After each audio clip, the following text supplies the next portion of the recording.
everyone, welcome to Catalyst Education.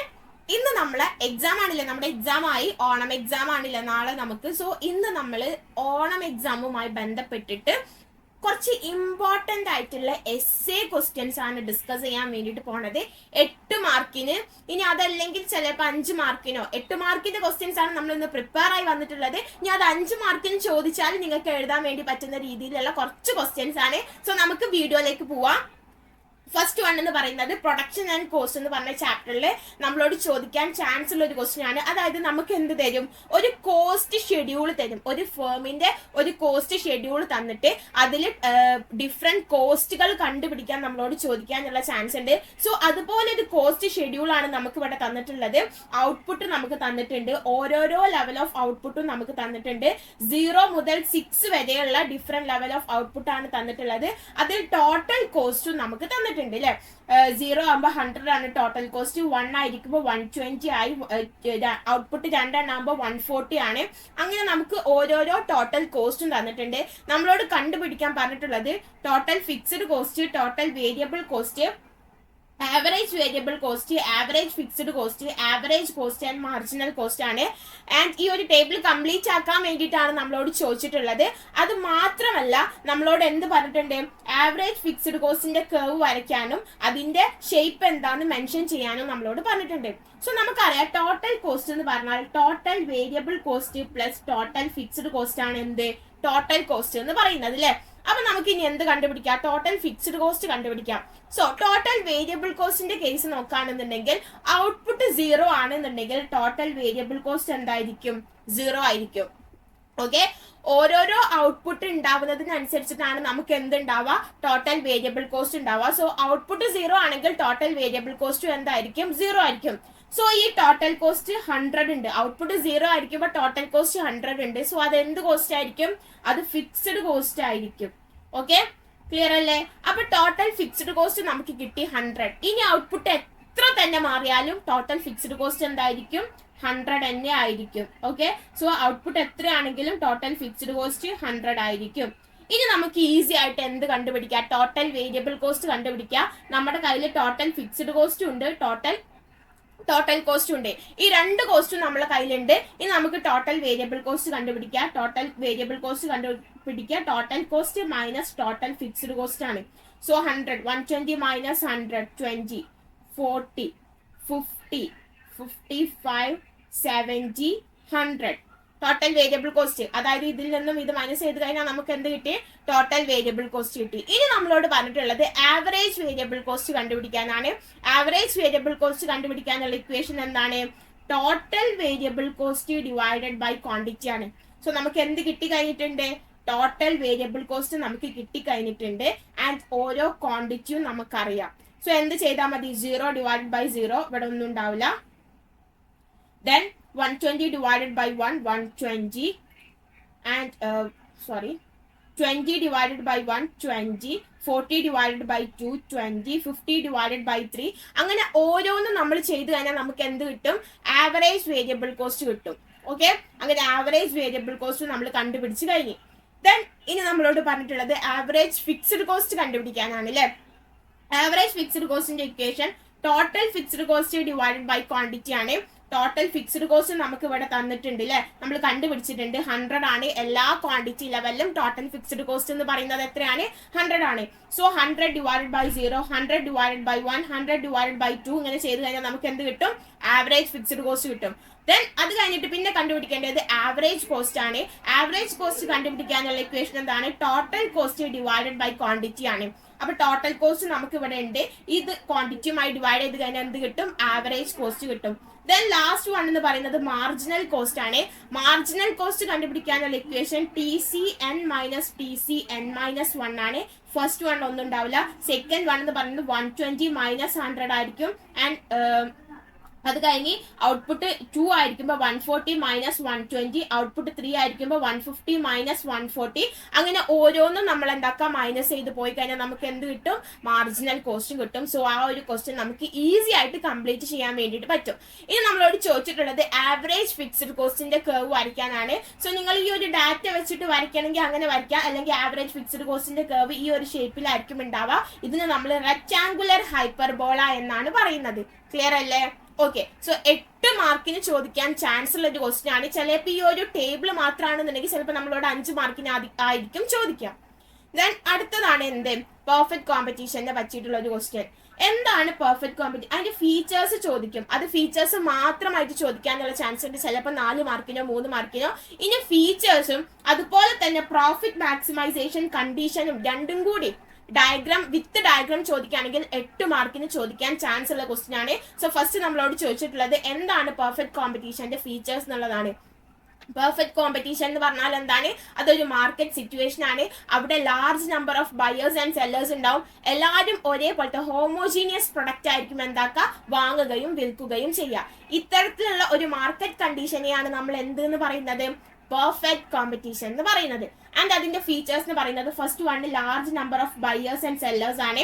And homogeneous product ആയിരിക്കും, ഒരേപോലത്തെ product ആണ് എല്ലാവരും വാങ്ങുകയും വിൽക്കുകയും ചെയ്യുന്നത്.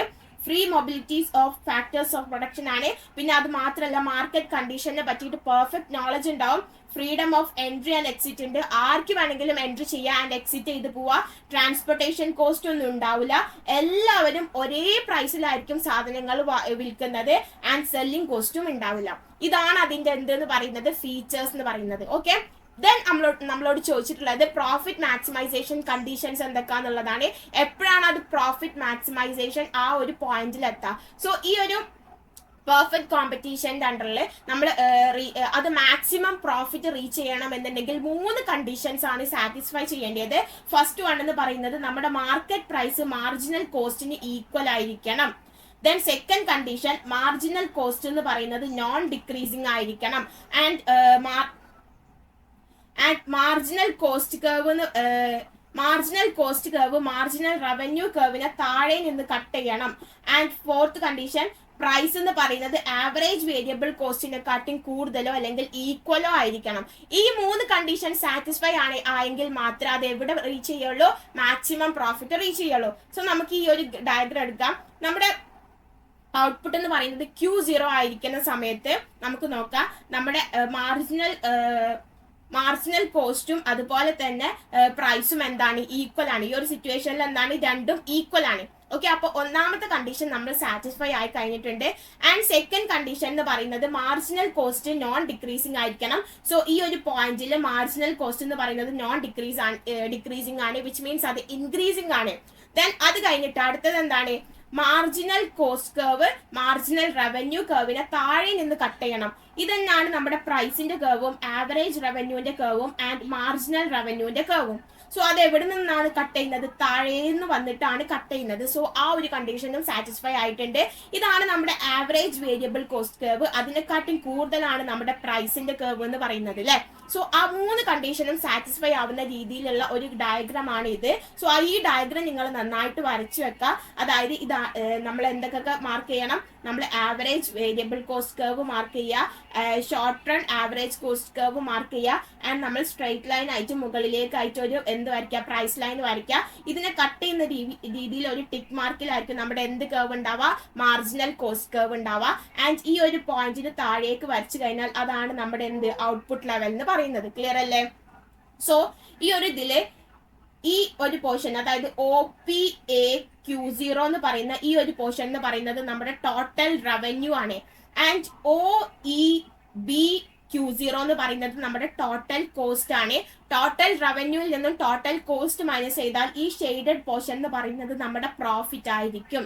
ഇതാണ് നമ്മുടെ മാക്സിമം പ്രോഫിറ്റ് എന്ന് പറയുന്നത്. അതായത് EPAB എന്ന് പറയുന്നതാണ് നമ്മുടെ എന്ത്? മാക്സിമം പ്രോഫിറ്റ് എന്ന് പറയുന്നത്. ക്ലിയർ അല്ലേ? ഓക്കെ. ദെൻ അടുത്തതാണ് നമ്മുടെ ഇൻഡിഫറൻസ് കർവിനെ പറ്റിയിട്ടുള്ള ഒരു ക്വസ്റ്റ്യൻ ചോദിക്കാനുള്ള ചാൻസ് ഉണ്ട്. എന്തൊക്കെയാണ് ഇൻഡിഫറൻസ് കർവിന്റെ features, optimal choice of a consumer എന്ന് പറഞ്ഞാൽ എന്താണ്, അത് ഡയഗ്രാമാറ്റിക്കലി എക്സ്പ്ലെയിൻ ചെയ്യാൻ വേണ്ടിയിട്ട്. സോ ഇൻഡിഫറൻസ് കർവിന്റെ ഫീച്ചേഴ്സിൽ ഫസ്റ്റ് വൺ എന്ന് പറയുന്നത് അത് കോൺവെക്സ് ഷേപ്പിലായിരിക്കും. ആൻഡ് സെക്കൻഡ് വൺ അത് ഡൗൺവേർഡ് സ്ലോപ്പിംഗ് ആയിരിക്കും, ലെഫ്റ്റിൽ നിന്നും റൈറ്റിലേക്കായിരിക്കും. തേർഡ് വൺ എന്ന് പറഞ്ഞാൽ ഒരുപാട് ഇൻഡിഫറൻസ് കർവുകൾ കൂടിക്കഴിഞ്ഞാൽ അതിനെ നമ്മൾ ഇൻഡിഫറൻസ് മാപ്പ് എന്നാണ് പറയുന്നത്. അതിൽ ഏറ്റവും ടോപ്പിൽ ഏതാണോ അതിൽ നിന്നായിരിക്കും നമുക്ക് ഹയർ ലെവൽ ഓഫ് സാറ്റിസ്ഫാക്ഷൻ കിട്ടുക. വിച്ച് മീൻസ് നമ്മൾ റൈറ്റിലേക്ക് പോകും തോറും നമുക്ക് ഹയർ ലെവൽ ഓഫ് സാറ്റിസ്ഫാക്ഷൻ കിട്ടും.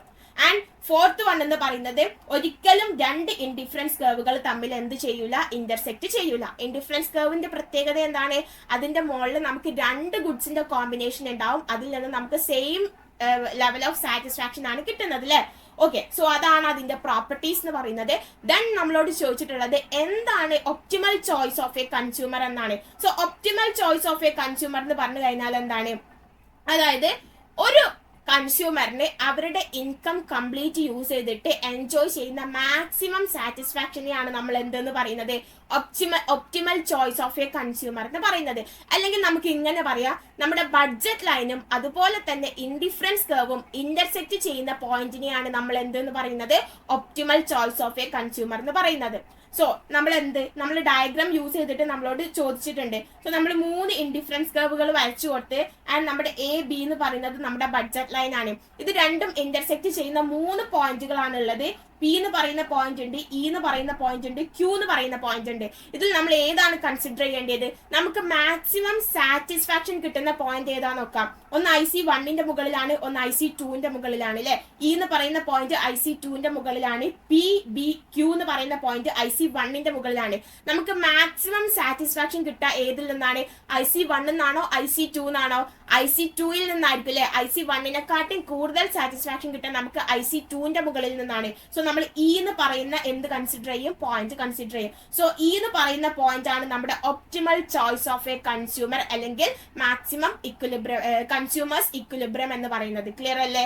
ഓക്കെ, ദെൻ അടുത്തൊരു ക്വസ്റ്റ്യൻ ആണ് നമുക്ക് എന്തുമായി ബന്ധപ്പെട്ടുള്ളത്, നമ്മുടെ ബഡ്ജറ്റ് ലൈനുമായിട്ട് ബന്ധപ്പെട്ടുള്ളത്. സോ ഈ ഒരു ക്വസ്റ്റ്യൻ ചോദിച്ചു കഴിഞ്ഞാൽ, അതായത് നമ്മൾ മുൻപ് പറഞ്ഞ ക്വസ്റ്റ്യൻ ചോദിച്ചു കഴിഞ്ഞാൽ നിങ്ങൾ എന്താണ് കൺസ്യൂമേഴ്സ് ഇക്വിലിബ്രിയം എന്ന് എഴുതി കൊടുക്കുക, അതുപോലെ തന്നെ അതിന്റെ ഡയഗ്രാം എഴുതി കൊടുക്കുക. അത്രയും എഴുതിയാൽ മതി. ഇത് ചിലപ്പോൾ ഇത് മാത്രം നമ്മളോട് 4 മാർക്കിനും ചോദിക്കാൻ ചാൻസ് ഉണ്ട്. ഇതിന്റെ ഫീച്ചേഴ്സും ഇതും കൂടി ചോദിക്കുകയാണെങ്കിൽ നമുക്ക് 8 മാർക്കിനും എക്സ്പെക്ട് ചെയ്യാം. ദെൻ അടുത്തതാണ് നമ്മുടെ ബഡ്ജറ്റ് ലൈനുമായി ബന്ധപ്പെട്ടുള്ള ഒരു ക്വസ്റ്റ്യൻ. ഒരു കൺസ്യൂമറിന്റെ ഇൻകം എന്ന് പറയുന്നത് 50 ആണ്. ആ കൺസ്യൂമർ മാർക്കറ്റിൽ 2 ഗുഡ്സ് ആണ് ഉള്ളത്. ഒരു ഗുഡ്സിന്റെ പ്രൈസ് എന്ന് പറയുന്നത് 5 ആണ്, മറ്റൊരു ഗുഡ്സിന്റെ പ്രൈസ് എന്ന് പറയുന്നത് 10 ആണ്.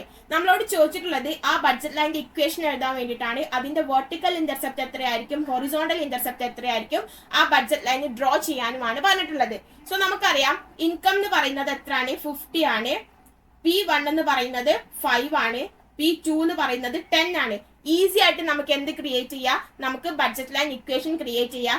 P1x1 plus P2 x2 equal to M. ഇതാണ് നമ്മുടെ ബഡ്ജറ്റ് ലൈനിന്റെ equation. Which means 5x1 plus 10x2 equal to 50. ഇതാണ് ഒന്നാമത്തതിന്റെ ആൻസർ. രണ്ടാമത്തത് വെർട്ടിക്കൽ ഇന്റർസെപ്റ്റ് കണ്ടുപിടിക്കാൻ ഹൊറിസോണ്ടൽ ഇന്റർസെപ്റ്റ് കണ്ടുപിടിക്കാനുമാണ് ചോദിച്ചിട്ടുള്ളത്. ഹൊറിസോണ്ടൽ ഇന്റർസെപ്റ്റ് കണ്ടുപിടിക്കാനുള്ള ഇക്വേഷൻ M/P1 ആണ്. Which means 50 divided by 5. Okay, 10 ആയിരിക്കും നമുക്ക് ആൻസർ കിട്ടുക അല്ലെ. ദെൻ നമ്മളോട് ചോദിച്ചിട്ടുള്ളത് വെർട്ടിക്കൽ ഇന്റർസെപ്റ്റ് കണ്ടുപിടിക്കാനാണ്. ആൻഡ് വെർട്ടിക്കൽ ഇന്റർസെപ്റ്റ് കണ്ടുപിടിക്കാനുള്ള ഇക്വേഷൻ എന്താണ്, വെർട്ടിക്കൽ ഇന്റർസെപ്റ്റ് കണ്ടുപിടിക്കാനുള്ളത് M/P2 ആണ് vertical intercept. Which means 50 divided by 10 ആയിരിക്കും. അതായത് നമുക്ക് 5 എന്ന ആൻസർ കിട്ടും. സോ നമുക്ക് 2 ഇന്റർസെപ്റ്റും കിട്ടി കഴിഞ്ഞ് ഹൊറിസോണ്ടൽ ഇന്റർസെപ്റ്റും വെർട്ടിക്കൽ ഇന്റർസെപ്റ്റും. ഹൊറിസോണ്ടൽ ഇന്റർസെപ്റ്റ് എന്ന് പറഞ്ഞു കഴിഞ്ഞാൽ എന്താണ്, എക്സ് ആക്സിസിന്റെ മുകളിലുള്ള പോയിന്റിനെയാണ് നമ്മൾ ഹൊറിസോണ്ടൽ ഇന്റർസെപ്റ്റ് എന്ന് പറയുന്നത്. ആൻഡ് നമ്മുടെ Y ആക്സിസിന്റെ മുകളിലുള്ള പോയിന്റിനെയാണ് നമ്മൾ വെർട്ടിക്കൽ ഇന്റർസെപ്റ്റ് എന്ന് പറയുന്നത് അല്ലെ. നമ്മളോട് ചോദിച്ചിട്ടുള്ളത് ബഡ്ജറ്റ് ലൈൻ വരയ്ക്കാനാണ്.